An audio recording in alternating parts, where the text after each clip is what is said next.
그때에 가이사 아구스도가 영을 내려 천하로 다 호적하라 했으니 이 호적은 구레노가 수리아 총독이 되었을 때에 처음 한 것이라.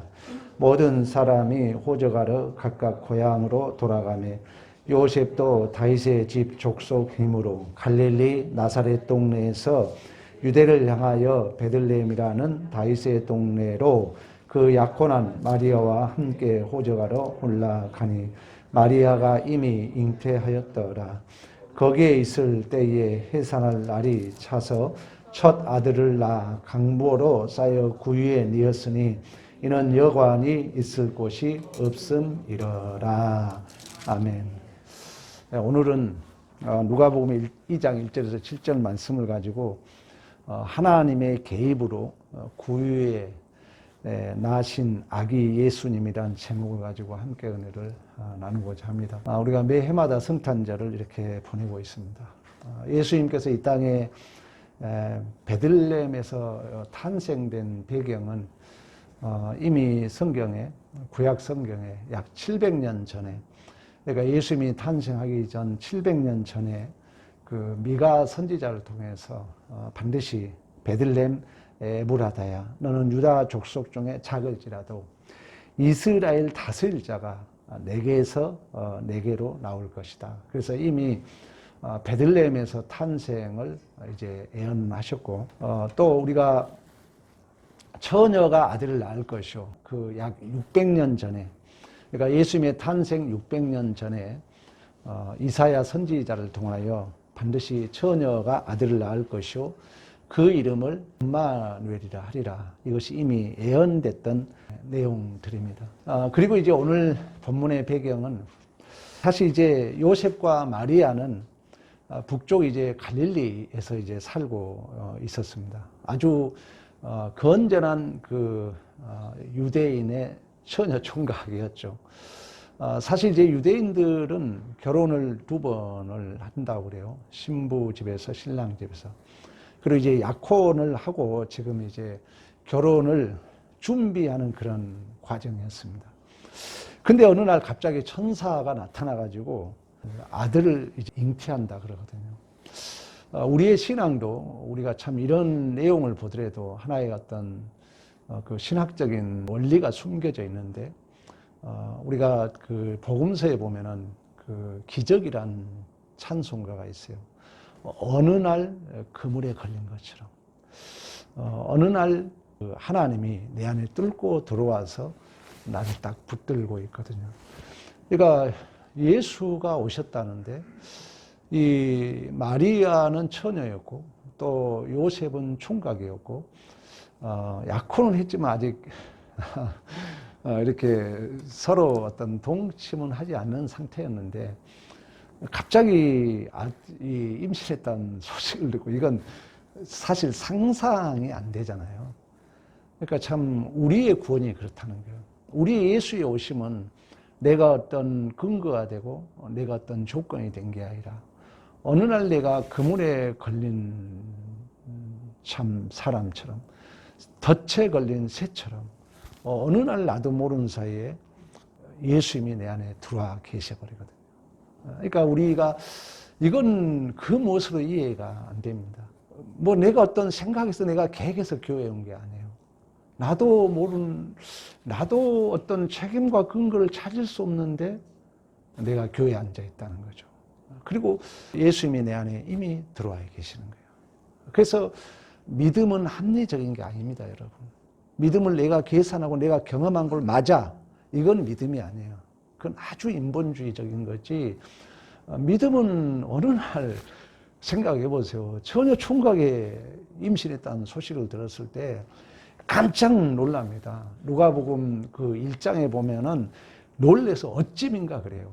그리고 누가복음 1장 34절에 아니 내가 남자를 알지 못하는데 아니 내가 아직 남자하고는 동침도 안 했는데 어찌 이런 일이 있느냐. 그래요. 그뿐만 아니에요. 그러면 요셉의 입장에서 얼마나 놀라겠습니까? 아니 내 지금 약혼녀가 나하고 전혀 그 어떤 관계도 없었는데 임신했다는 소식을 들었을 때 남자의 충격이죠. 그래서 모르게 끊으려고 그러거든요, 요셉이. 우리의 신앙이 이러한 갈등이 있다는 거예요. 그러나 신적 확정, 신적 보존으로 내주하신 성령의 이끄심이 있어요. 여기에 갈등이 있죠. 나는 내 생각대로 가고 싶죠. 그때 여러분들이 기적을 경험하려면 힘들어도 성령에 나를 맡겨야 됩니다. 이게 이제 어느 정도 수준에 이르면은 원동력, 제가 자주 표현하죠. 원동력이 되어주신다는 거예요. 내 인생의 원동력이 되어주신다는 거예요. 여인이 아들을 낳으리니 그 이름을 임마누엘이라 그래요. 근데 그 임마누엘은 하나님이 우리와 함께 하십니다 그러거든요. 그럼 오늘날 이 예수의 동행은 뭐냐면 성령이 신적 확정으로 내게 오셔서 원동력이 되어주신다는 거예요. 내 존재를 이끄는 힘이 되어주신다는 거예요. 근데 이 관계는 처녀가 갑자기 임신했다는 소식을 들은 것처럼 내 아내하고 나는 동침도 안 했는데 내 아내가 임신했다는 소식을 듣는 것처럼 충격적이고 내 이성과 내 경험으로 이해되지 않다는 거예요. 여기에 갈등이 있죠. 지난주 설교 그랬죠. 두 철로와 같이 우리의 신앙이 그렇게 쉽게 붙지 않는다니까요. 철로와처럼 이미 이뤘다함도 아니요 잡았다함도 아니요 같은 하나님이 쉽게 내 뜻 좀 들어주면 좋으련만 안 들어준 것 같은 이 평행선을 이루는데 이 평행선을 이뤘을 때만 열차가 갈 수 있잖아요. 이 갈등, 그 애매함, 이걸 이해 못하면 신앙이 딜레마에 빠져요. 딜레마에 빠지면 뭐냐? 포기해버려요. 그런 척만해요. 중요한 내용은. 그래서 오늘 우리가 이처럼 이 결혼을 아직 전혀 의도하지 않는 이 낯섦, 이 특별함, 이 갑작스러움, 우리의 구원이죠. 우리의 구원이죠. 그래서 이걸 은혜라고 그러는 거예요. 좋은적, 긍정적 표현은 선물이라 그러는 거예요. 내가 의도하지 않았는데 내 아의 조건과 이유가 없는데 어느 날 문득 그 현실이 주어졌다는 거예요. 은혜라고 그러죠. 이걸 긍정적 표현을 은혜라고 그래요. 선물이라고 그러는 것입니다.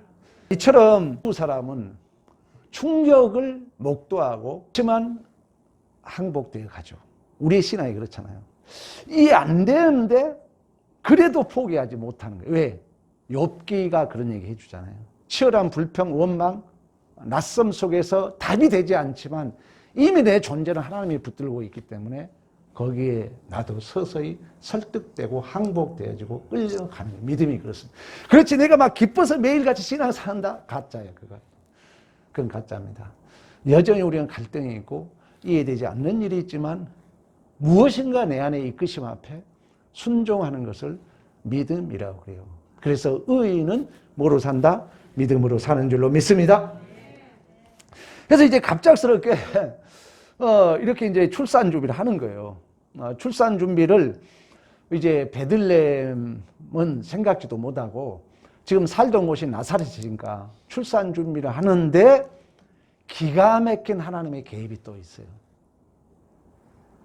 바로 이제 지금 만삭이 돼 갑니다.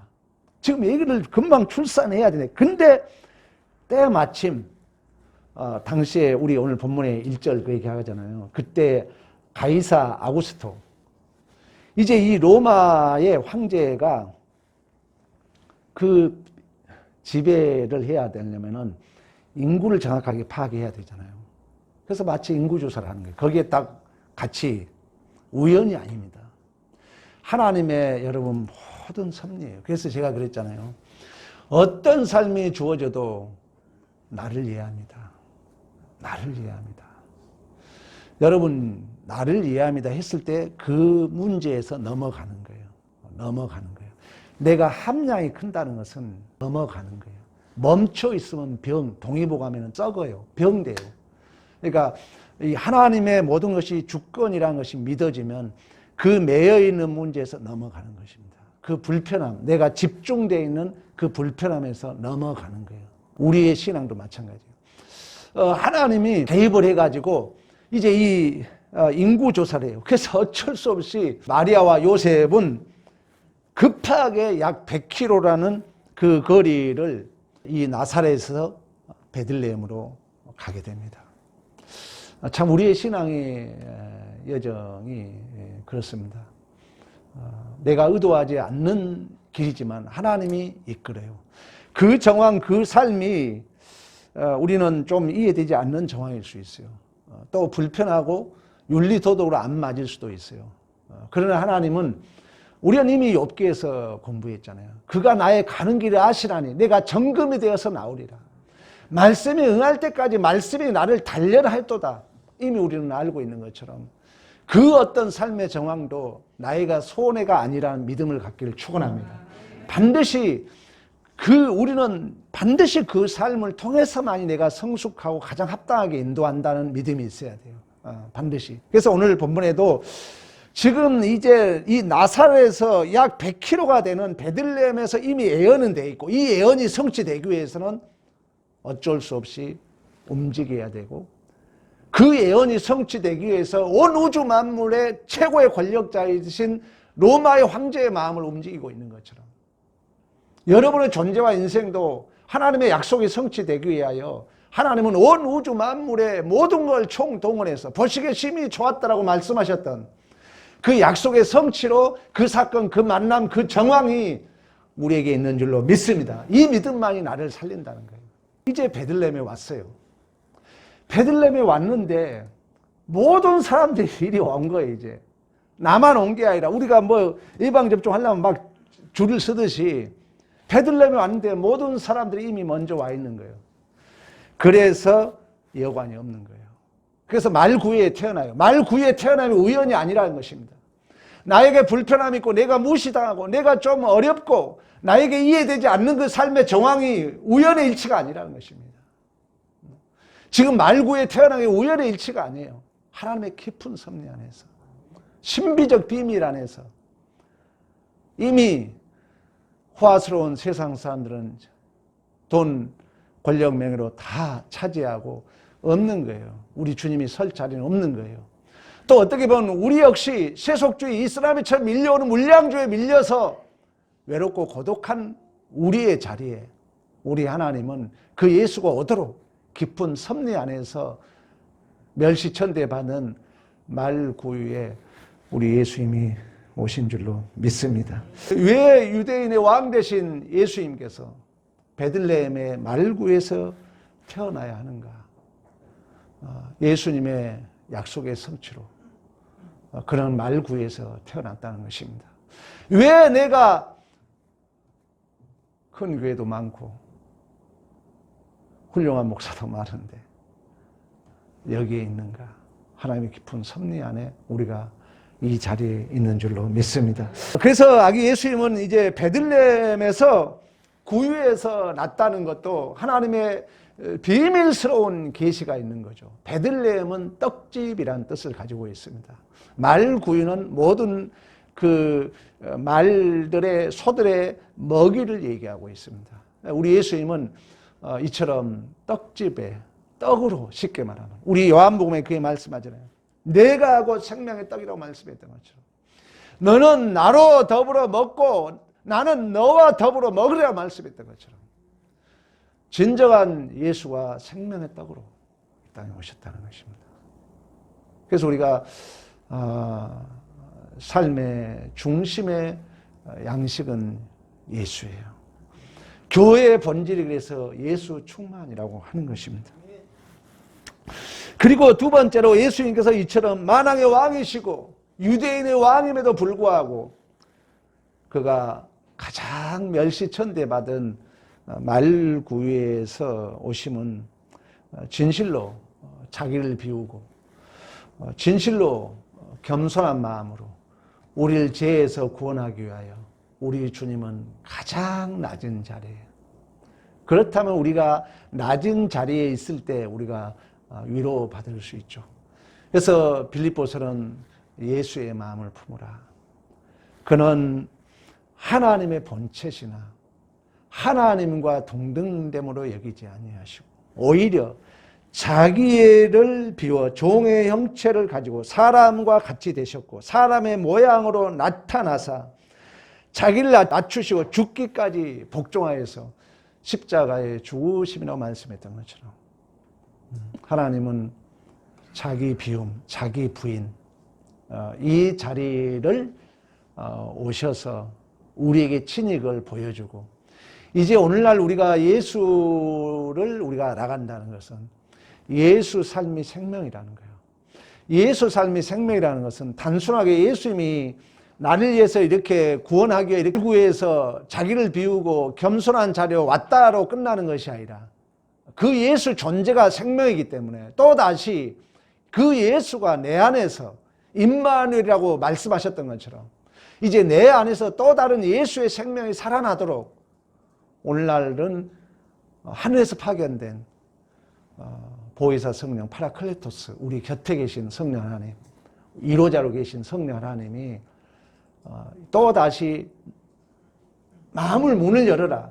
내가 너희 안에 들어가면은 나는 너희와 더불어 먹고 너는 나와 더불어 말씀했던 거 먹으리라고 말씀하셨던 그 신비적 연합을 통해서 이제 우리는 이 어두컴탕한 시대에 다 높아지려고 하는 이 시대 속에 또다시 우리는 낮은 자로 그 예수의 생명의 삶으로 우리는 살게 된 줄로 믿습니다.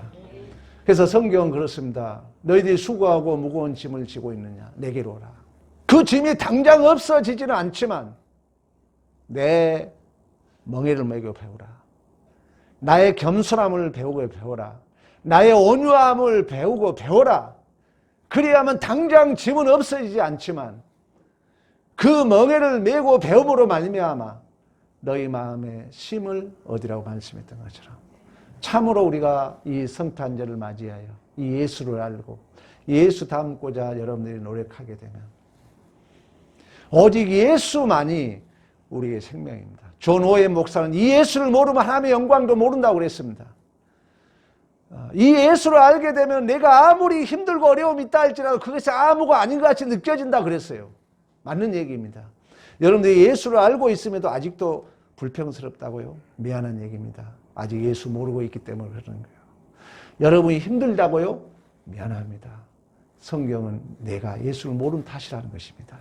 욥이 얘기합니다. 지금 내가 치열한 불평을 하고 있는 것은 그가 나의 가는 길을 알고 내가 정금이 되어 나올 텐데 아직 예수의 그 하나님의 뜻이 확연히 나에게 드러나지 않았을 뿐이지 나의 조건과 한계의 문제가 아니라고 그래요. 그래서 장장 42장에 가서 말씀만 들었었던 그 하나님을 눈으로 볼 때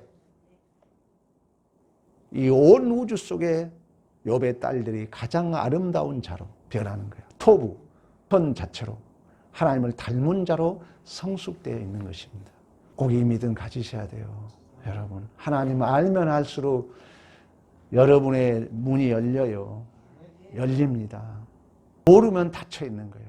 아무리 돈을 많이 벌어도 모르면 닫혀 있어요. 알면 조건과 상관없이 나의 길은 대로와 같이 열릴 줄로 믿습니다.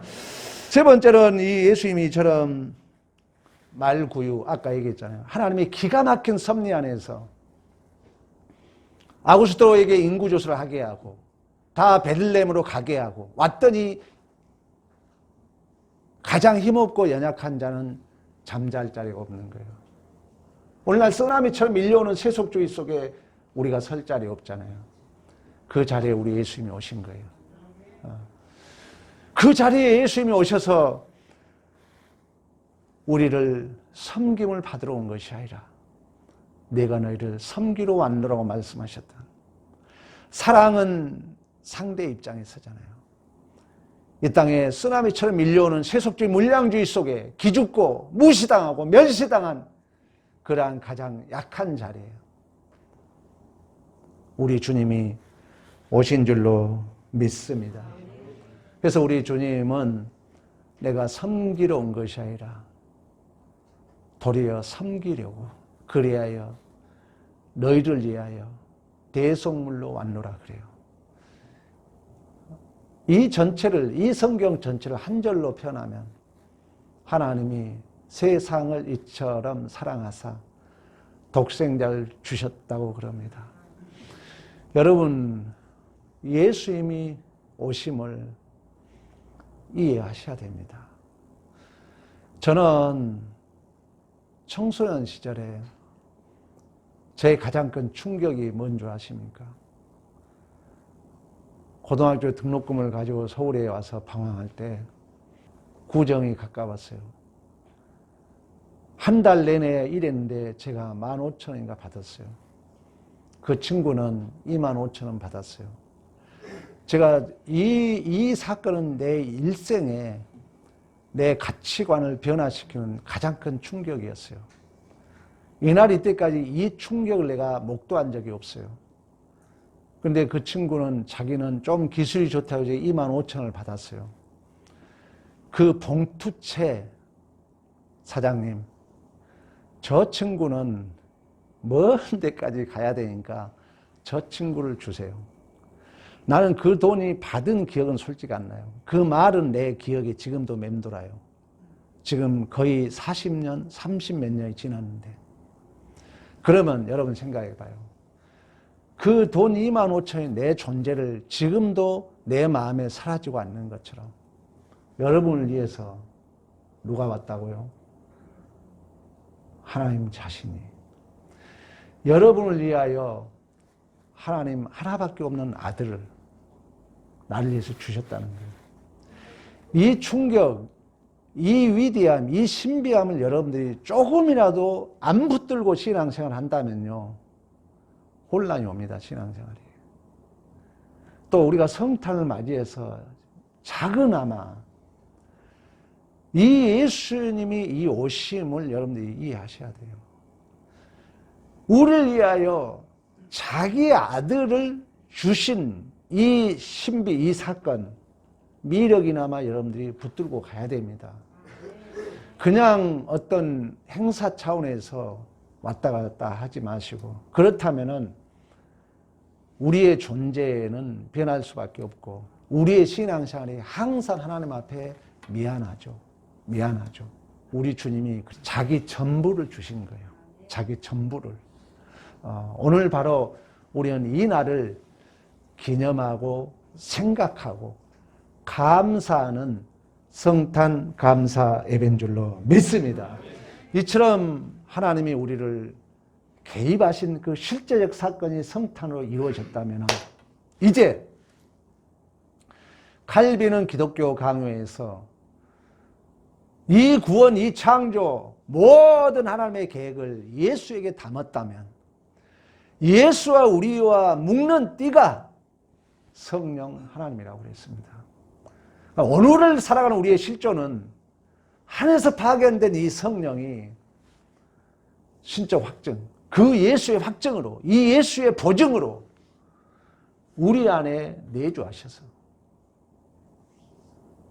실제적, 대표적 원동력이 되어서 그 예수의 생명이 내 안에 다시금 증언되어서 나타나다 보여지다 독사독해요. 영광과 찬송을 우리 하나님께서 받으신 줄로 믿습니다. 여기까지 가야 임마누엘의 약속의 성취입니다. 임마누엘의 약속의 성취입니다. 오늘도 그 예수는 동일하게 신적 확정, 신적 보존을 함께 하신 보혜사 성령 하나님으로 우리와 동행하신 줄로 믿습니다. 그저 왔다 그저 가지 마시고 꼭 이 마음. 어려운 일이 있습니까? 뜻대로 되지 않는 일이 있습니까? 하나님은 나에게 전부를 주셨는데, 하나님은 나에게 전부를 주셨는데, 따라해 봅시다. 하나님은 나에게 전부를 주셨는데, 거룩하신 하나님,